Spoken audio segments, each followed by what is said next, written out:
বলো বন্ধুরা, আশা করি সবাই খুব ভালো আছো। আমিও খুব খুব ভালো আছি। দেখো, বিয়েবাড়ির মিনি ব্লগ নিয়ে চলে আসলাম।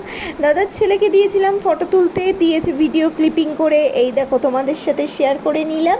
আর বইয়ের সাথে যে ভিডিও করব তার উপায় ছিল না, কারণ প্রচুর ভিড় ছিল ওখানটায়। এই দেখো, বিয়েবাড়ি মানেই খাওয়ান দাওয়ান। খেতে বসে গেছি কাঁসার থালায় পদ্ম পাতায়, স্পেশাল বলে কথা, না হলে চলে। তার সাথে আছে কাটলেট, মুখে পুড়ে দিলাম।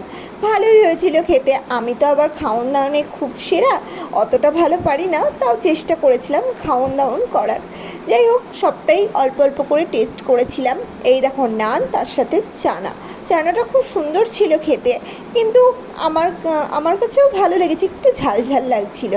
তার সাথে ভাত আর সবজি ডাল, অসাধারণ ছিল ডালটা। তার সাথে দিয়ে দিয়েছে কাতলা মাছের সর্ষে, অসাধারণ খেতে ছিল। তো এইবার দিল স্যালাড, তার সাথে ফ্রাইড রাইস আর মাটন কষা। মাটন কিন্তু আমি খুব একটা ভালোবাসি না, চিকেনটাই আমার ফেভারিট। তার সাথে দিয়েছে আমের চাটনি, আর শেষ পাতে পান সবাই। আর মিষ্টিও ছিল, কিন্তু আমি খেতে পারি না, তাই খাইনি।